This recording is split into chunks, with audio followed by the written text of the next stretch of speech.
Ya, Assalamualaikum warahmatullahi taala wabarakatuh. Pada hari ini kita akan belajar dalam bidang sirah dan tamadun Islam, iaitu pelajaran 18 Kerajaan Khulafa' Rashidin. Dan kita akan belajar dua tajuk terakhir, iaitu dalam tajuk pencapaian Khulafa' Rashidin dan iktibar pemerintahan Khulafa' Rashidin. Okey, sebelum kita mula belajar, untuk mendapat keberkatan Allah dengan ilmu yang kita pelajari. Okey, kita mulakan dengan doa belajar. Bismillahirrahmanirrahim. Alhamdulillahirabbil alamin. Wassalatu wassalamu ala sayyidina Muhammadin wa ala alihi wa sahbihi ajma'in. Allahumma iftah alaina hikmataka wa syur alaina min hazaini rahmatika ya arhamar rahimin. Wa rabbi zidna ilman walhamdulillahirabbil alamin.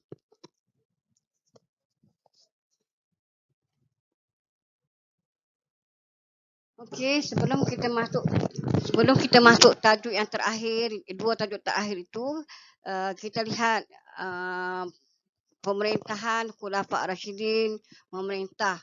Bermula daripada Khalifah Abu Bakar Siddiq yang memerintah selama 2 tahun, iaitu bermula daripada tahun 11 Hijrah sehingga 13 Hijrah. Dan yang kedua ialah Khalifah Umar Al-Khattab, iaitu memerintah selama 10 tahun, iaitu bermula daripada tahun 13 Hijrah sehingga tahun 23 Hijrah. Dan yang ketiga ialah Khalifah Osman bin Affan, iaitu beliau memerintah selama 12 tahun yang bermula daripada tahun 23 Hijrah sehingga 35 Hijrah. Dan yang terakhir ialah Khalifah Ali bin Abi Talib yang memerintah selama 5 tahun, iaitu bermula daripada tahun 35 Hijrah sehingga tahun 40 Hijrah.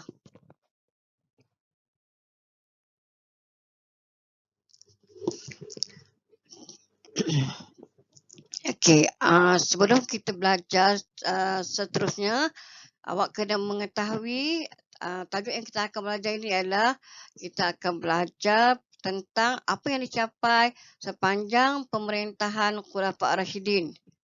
Yang kedua, kita akan merumuskan iktibar daripada pemerintahan Khulafa' Rashidin selama 29 tahun itu dengan kehidupan seharian kita.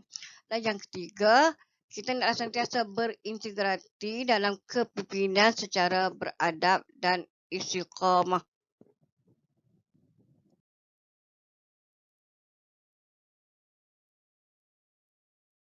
Okey.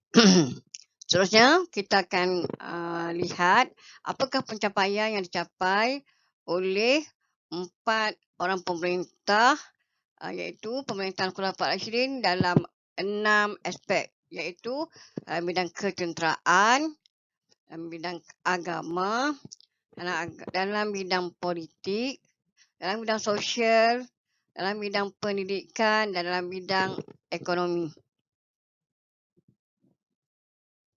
Okey, sekarang kita akan melihat pencapaian Khulafa' Rashidin dalam bidang agama.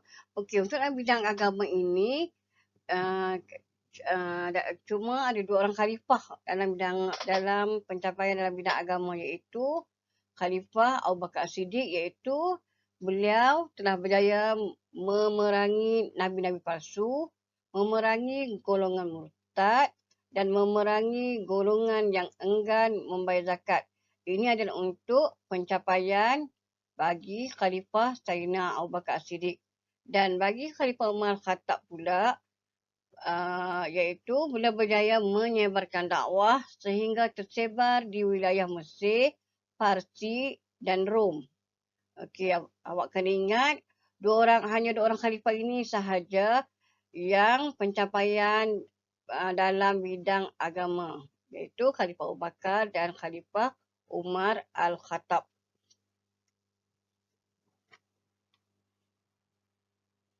Okay, sekarang kita lihat pula apa yang dicapai oleh pemerintahan Khulafa' Rashidin dalam bidang ekonomi. Juga terdapat 2 khalifah yang berjaya dalam bidang ekonomi, iaitu pertama ialah Khalifah Umar Al-Khattab, iaitu beliau berjaya memperkenalkan pelbagai cukai baharu seperti cukai jizyah dan Khazraj. Dan yang kedua, beliau memajukan sistem pengairan dan saliran melalui pembinaan terusan Amirul Mukminin di Mesir dan empangan Abu Musa di Basrah. Terusnya, beliau berjaya mengemas-kini institusi Baitul Mal dan meneroka tanah baru untuk memperbanyakkan hasil pertanian. Dan kita beralih pula kepada Khalifah Ali bin Abi Talib. Beliau meneruskan kutipan jizyah yang dikenakan terhadap golongan zimmi. Terusnya kita melihat pencapaian Khulafa' Rasyidin dalam bidang politik, iaitu salah satu aspek yang paling penting dalam setiap pemerintahan, iaitu dalam bidang politik ataupun siasah, iaitu melibatkan 3 orang khalifah, iaitu pertama ialah Khalifah Abu Bakar Siddiq, iaitu berjaya pembukaan wilayah baru Islam di sebahagian wilayah Iraq dan Syam. Dan yang kedua pula, kita tengok pula apa pencapaian Khalifah Umar Al-Khattab, iaitu beliau berjaya menubuhkan Majlis Syura. Dan yang kedua ialah menubuhkan Jabatan Ketenteraan. Dan yang ketiga, beliau menubuhkan Jabatan Percukaian, itu Al-Kharaj. Dan yang keempat ialah Jabatan Perbendaharaan Negara. Dan seterusnya kita lihat pula apa yang dicapai oleh Khalifah Osman bin Affan dalam bidang politik, iaitu beliau berjaya mematahkan pemberontakan dan penaklukan serta meluaskan kuasa wilayah Islam hingga ke Rom, Mesir dan Afrika Utara. Dan beliau juga berjaya menawan Pulau Siprus, iaitu kita lihat ketiga-tiga ini adalah berjaya meluaskan wilayah baru Islam. Kemudian zaman Sayyidina Umar Al-Khattab, kita tengok dari segi politiknya ialah dia berjaya membuat berbagai pembaharuan dengan menubuhkan Majlis Syura, menubuhkan Jabatan Ketenteraan, Jabatan Percukaian dan Jabatan Perbendaharaan Negara. Dan Khalifah Osman meneruskan juga apa yang dibuat oleh Khalifah Abu Bakar As-Siddiq, iaitu meneruskan penaklukan kuasa wilayah Islam. Okey, seterusnya awak tengok kita akan berpindah pula kepada pencapaian pemerintahan Khulafaur Rasyidin dalam bidang sosial, iaitu yang melibatkan seorang sahaja khalifah, iaitu Khalifah Umar Al-Khattab. Dalam 4 orang khalifah yang memerintah dalam Khulafaur Rasyidin, Khalifah Umar merupakan khalifah yang paling lama memerintah, iaitu kita tengok apa jasa dia dalam bidang sosial. Yang pertama iaitu beliau mengasaskan takwim Islam sebagai asas permulaan pengiraan tahun hijrah. Dan sehingga sekarang kita meraihkan apabila bermulanya 1 Muharram, kita meraihkan tahun baru hijrah.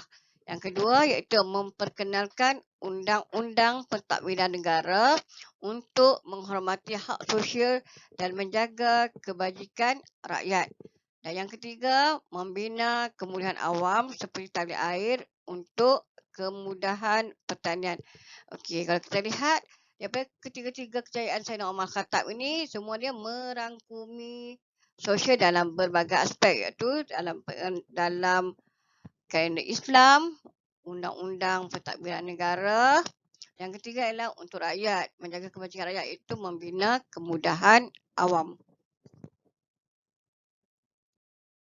Okey, sekarang kita lihat pula pencapaian Khulafaur Rasyidin dalam bidang ketenteraan. Okey, dalam bidang ketenteraan ini cuma dimonopoli oleh 2 orang khalifah, iaitu Khalifah Umar bin Al-Khattab dan Khalifah Osman bin Affan. Okey, kita tengok pula apa pencapaian Khalifah Umar Al-Khattab dalam bidang ketenteraan, iaitu yang pertama, beliau meneruskan pembebasan negeri di wilayah Iraq. Dan yang kedua, beliau membuka Baitul Maqdis di Palestin dan Mesir. Okey, untuk Khalifah Osman bin Affan, beliau merupakan khalifah pertama yang menubuhkan Angkatan Tentera Laut Islam bagi tujuan keselamatan dan perluasan kuasa.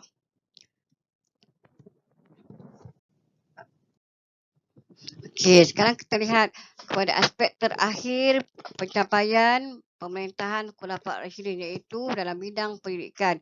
Okey, bidang pendidikan sangat penting untuk meningkatkan sesuatu tamadun. Okey, dalam bidang pendidikan ini ada 3 orang khalifah, iaitu Khalifah Abu Bakar Siddiq, Khalifah Umar Khattab dan Khalifah Osman bin Affan. Okey, kita lihat pula apa pencapaian Saidina Abu Bakar, iaitu pertama, beliau telah berjaya mengumpul dan menulis semula naskah Al-Quran susulan 70 orang penghafaz Al-Quran syahid dalam peperangan Yamamah. Yang kedua ialah Khalifah Umar Al-Khattab, iaitu beliau berjaya menubuhkan sekolah ataupun institusi pendidikan yang dinamakan sebagai Al-Kutab yang dikhususkan untuk kanak-kanak. Dan jika sekarang kita boleh uh, kita boleh namakan sebagai prasekolah, tadika, semua itulah. Itu yang anggap sebagai Al-Kutab. Yang ketiga ialah Khalifah Osman bin Affan, iaitu beliau berjaya menyelaraskan bacaan qiraah dan penulis mazhab Al-Quran yang menggunakan bahasa Quraisy dengan nama mazhab Osmani. Dan sehingga sekarang kita menggunakan rasam Osmani. Okey, tajuk terakhir dalam pemerintahan Khulafaur Rasyidin ialah iktibar pemerintahan Khulafaur Rasyidin. Okey, yang pertama, iktibarnya ialah kita hendaklah mencontohi kepimpinan khalifah dengan mengutamakan kesejahteraan agama, rakyat dan negara. Dan yang kedua, iktibar yang boleh kita ambil ialah kita hendaklah menggiatkan usaha dakwah agar kebenaran Islam dapat disebarkan. Okey, ini boleh awak praktikkan di kalangan kawan-kawan awak. Itu apa juga yang benda yang kita ajak kawan-kawan buat baik itu dinamakan usaha dakwah. Dan yang ketiga, kita hendaklah mengukuhkan perpaduan umat Islam dengan memelihara hak antara satu sama lain. Dan seterusnya yang keempat, kita hendaklah menyumbang kepakaran untuk pembangunan dan kemajuan negara. Okey, dalam aspek ni maksudnya kita kena berilmu ataupun kita perlu menguasai berbagai ilmu untuk pembangunan dan kemajuan negara. Dan yang kelima ialah kita hendaklah sentiasa mengamalkan akhlak yang terpuji agar menjadi contoh teladan yang baik. Okey, ini adalah satu dakwah juga. Kalau kita mengamalkan akhlak yang baik, bila kita tengok bila orang lain ataupun orang bukan Islam tengok akhlak yang baik, dia boleh sekurang-kurangnya dapat menarik perhatian orang lain atau orang yang bukan beragama Islam untuk meminati dan seterusnya untuk memeluk agama Islam. Ini juga satu dakwah yang dilakukan oleh Rasulullah dengan menunjukkan akhlak yang baik dan terpuji. Dan sekali ialah kita naklah menyokong kegiatan ekonomi umat Islam supaya umat Islam dihormati. Okey. Kita naklah menyokong apa jua ekonomi yang dibuat oleh umat Islam kerana ia akan menaik taraf umat Islam di mata masyarakat lain. Okey, pada enam faktor ni kita boleh ambil sebagai iktibar untuk kita amalkan dalam kehidupan seharian. Iaitu dia menyeluruh, iaitu syumul. Iaitu dari segi kepimpinan, dari segi dakwah, dari segi kita mengukuhkan perpaduan. Dan keempat, iaitu kita kena berilmu pengetahuan sebab kita perlu kepakaran untuk membangunkan sesebuah negara. Dan yang kelima, kita naklah sentiasa berakhlak mulia ataupun mengamalkan akhlak-akhlak mahmudah ataupun sifat-sifat mahmudah untuk menjadi contoh teladan untuk orang lain. Sekali kita dalam bidang ekonomi, kita nak menyokong ekonomi umat Islam supaya kita akan dihormati oleh orang bukan Islam.